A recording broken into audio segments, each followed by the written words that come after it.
संभाला था, लेकिन इस प्रकार की गतिविधि मैंने कभी नहीं देखी आज तक जीवन में।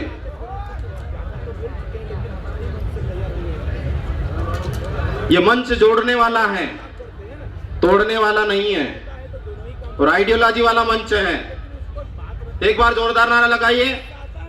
मैं कोई किसी को सलाह नहीं दूंगा, मेरे जीवन का जो प्रैक्टिकल अनुभव वो बात मैं इस मंच से शेयर करूंगा। मैं जोहार, हाथ ऊंचा करके जरा जय जोहार का नारा लगाइए। जोहार का नारा है, उधर तक आवाज आना चाहिए। जय जोहार का नारा है। जब भारत देश हमारा है तो रक्षा की जवाबदारी भी हमारी है। भारत देश की रक्षा कौन करेगा? भारत देश की रक्षा कौन करेगा? शुक्रिया। आज दिन भर हमने पूरे वक्ताओं को सुना। हम उसी तल्लीनता के साथ में, सब्र के साथ में बात सुनते हैं जिस तल्लीनता के साथ में मंच पे कभी रहा करते थे। जब मंच पे थे तब भी पानी पेशाब के लिए कभी नहीं गए, और मंच के सामने तभी भी पानी पेशाब के लिए कभी बाहर नहीं गए, क्योंकि हमारा इस मंच का सम्मान है। हम सिर्फ बोलने नहीं आते हैं, हम सुनने के लिए आते हैं। और जिस दिन आदिवासी समाज में सुनने की क्षमता का निर्माण हो जाएगा, उस दिन आंदोलन उठ खड़ा होगा। जो बोले वो चले गए, जो लड़े वो यहां बचे हैं, जो छल गए वो पंडाल में मौजूद हैं। मैं इसका मतलब ये नहीं कि जो चले गए जिनकी व्यस्तता है उनकी बात कर रहा हूं, लेकिन कई सारे ऐसे लोग चले गए हैं जो काम के लोग रहते हैं, वो आखिर तक बैठते हैं और आखिर तक पूरी बात को सुनते हैं और जाके मैदान में काम करते हैं। हमने 2013 से बचपन से काम कर रहे हैं, लेकिन 2013 से मिशन के रूप में काम किया है कि भारत देश में गांव गांव घूमना है, लोगों से मिलना है। और 2000 से 13 तक, 2026 तक, अभी तक 2000 से ज्यादा गांव हम घूमे हैं। और वहां पे जो आदिवासियों की स्थिति है उसको समझने की जरूरत है। हमारे जैसे लोग हैं वो मंच पे आके बात बोल जाते हैं, लेकिन वो गरीब आदिवासी जो अंतिम पंक्ति में बैठा है, रोटी कपड़ा मकान के लिए संघर्ष कर रहा है, उसकी बात सुनने वाला कोई नहीं है। वो यहां के बात भी नहीं कर सकता, और तो और छोड़िए आपके साथ में भी बैठ के बात नहीं कर सकता, क्योंकि आपके साथ में जो चमचे होते हैं ना, वो उनको आगे नहीं आने देते हैं। कई सारे समाज के लोग आज भी ऐसे हैं, चाहे ये मिडिल भारत की बात कर लो, पूर्वोत्तर राज्य की बात कर लो, दक्षिण राज्य की बात कर भारत की बात कर लो, या उत्तर पूर्व भारत की बात कर लो। कई लोग घरों में कांटे लगा करके, घरों में ताला लगा के मजदूरी की तलाश में निकले हुए हैं।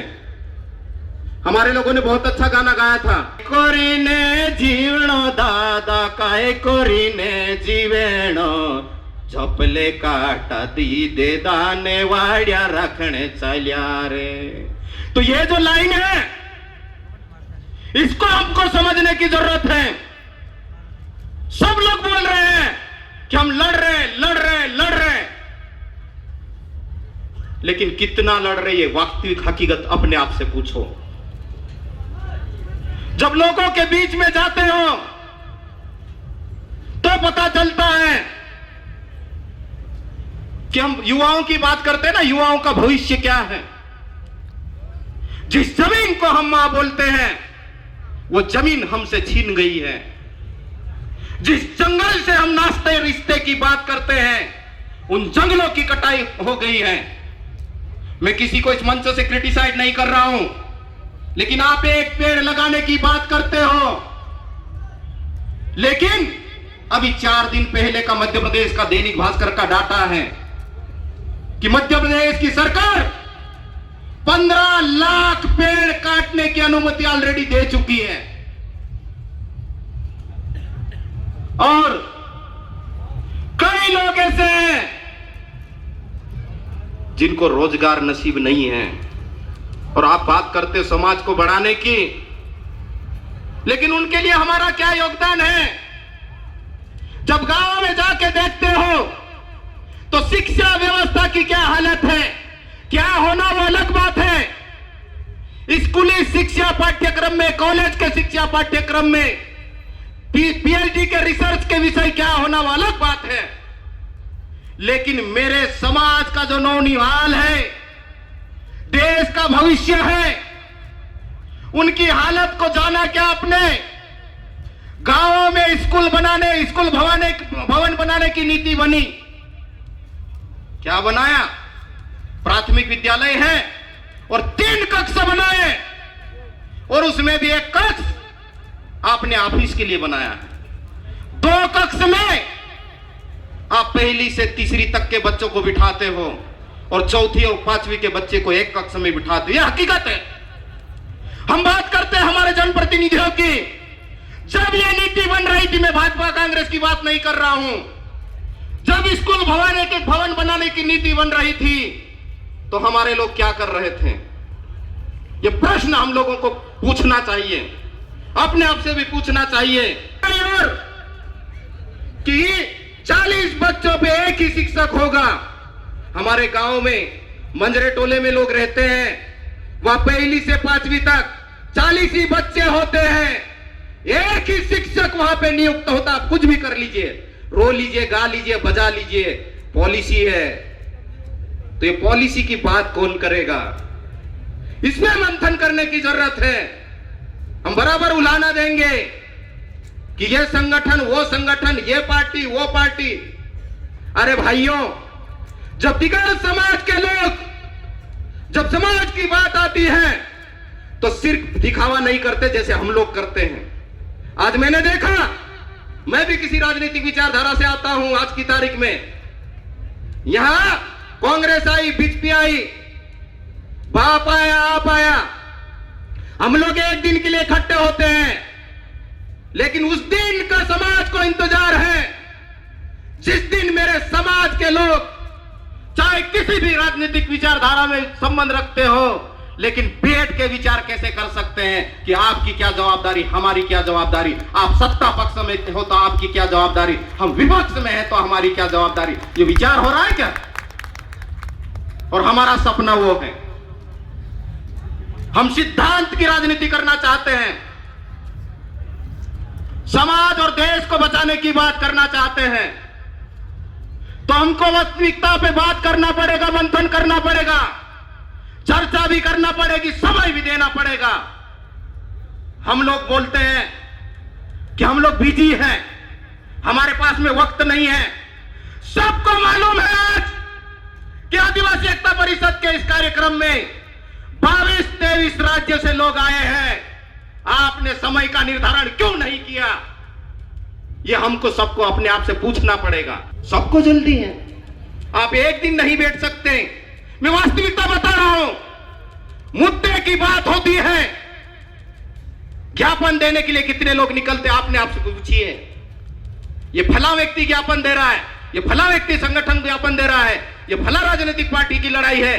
अरे भाइयों, मुद्दा मुद्दा होता है। यदि शिक्षा का मुद्दा है तो वो है, वो मेरे समाज का मुद्दा है, गरीब लोगों का मुद्दा है। वो भाजपा, कांग्रेस, बसपा, सपा, आप बाप अकेले का मुद्दा नहीं है। उस मुद्दे के लिए हमको लड़ाई खड़ी करना पड़ेगी इस देश में। जब तक मुद्दे पे लड़ाई नहीं खड़ी करेंगे तब तक आप गुलाम बन के रहोगे, किसी भी राजनीतिक विचारधारा में रहो।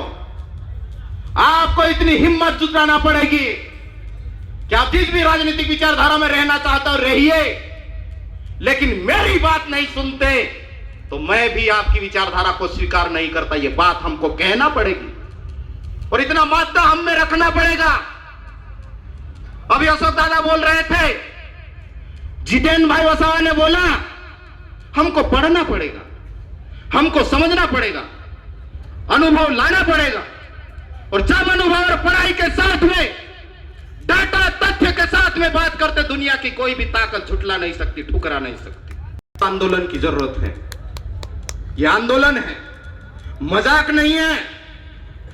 ऐसे आंदोलन की तैयारी करो। यहां सारे गरीब लोग आए हैं, आर्थिक स्थिति से समाज टूट चुका है। मैं ईमानदारी से कहता हूं, इतने कई सारे लोग गाड़ी घोड़े लेके आए, कई सारे उधार के पैसे लेके आए होंगे इस कार्यक्रम में, ये पैदल आए हैं। सोचिए, कब सोचोगे, कब लड़ोगे? मरना एक दिन सबको है, तो लड़ना हो तो आज ही लड़ो, कल का इंतजार मत करो। मेरे साथी ने बोला था, मैं भी समाज की सेवा में था, मैं छोड़ने वाला नौकरी। उनने कहा तुम कभी नहीं छोड़ सकते, तुम डरपोक हो। गौतम बुद्ध ने तय किया था कि मुझे निकलना है, तपस्या करना है, तो रात के 12 बजे घर छोड़ के निकल गए थे। ऐसे डिसीजन लेना पड़ता है, तब जाके टंट्या, बिरसा, रेंगू कोरकू को लोग याद कर रहे हैं। ऐसे ये कोई याद नहीं करता है, सिर्फ मंच पे आके भाषण दे दिए और चले गए, वाहवाही कर ली, तालियां बजवा ली। नहीं मेरे साथियों, समाज बहुत बेसब्री से इंतजार कर रहा है। सबको आशा है कि मेरे समाज के संगठन, मेरे समाज के नेतागण, हम गरीबों की लड़ाई लड़ेंगे, दिन फिरेंगे, हमारे भी स्वास्थ्य की स्थिति अच्छी होगी, शिक्षा की स्थिति अच्छी होगी, रोजगार के साधन मिलेंगे। आप देख लीजिए, युवा भटक रहा है। कौन से समाज की बात कर रहे हैं आप यारो? गांव में रोजगार नहीं है, सब लोग नंबर 2 के धंधे में की तरफ बढ़ रहे हैं, जिसमें समाज बर्बाद हो रहा है। मेरा समाज स्वावलंबी था, जो किसी पे आश्रित नहीं हुआ करता था। आज कई जगह पे गलत चीजें हम लोगों को देखने को मिल रही है। कौन रोकेगा? कौन लेगा जवाबदारी? संख्या अपने से 1 से चालू करो, फिर 1000, 1 लाख, 2 लाख करोड़ की बात करो। लड़ाई अपने घर से। बिरसा ने लड़ाई दूसरे के घर से नहीं की, टंट्या ने दूसरे के घर से लड़ाई नहीं की, जयपाल जी ने दूसरे के घर से लड़ाई नहीं की, खुद से लड़ाई चालू की थी। तब जाके लाखों लोग उनके साथ में जुड़े थे। तो साथियों, मैं कहना चाहता हूं कि आप जिस भी रूप में रहिए, जिस भी संगठन में रहिए, आपका स्वागत है। लेकिन जहां जो आचार संहिता होना चाहिए, उस आचार संहिता का पालन करना पड़ेगा।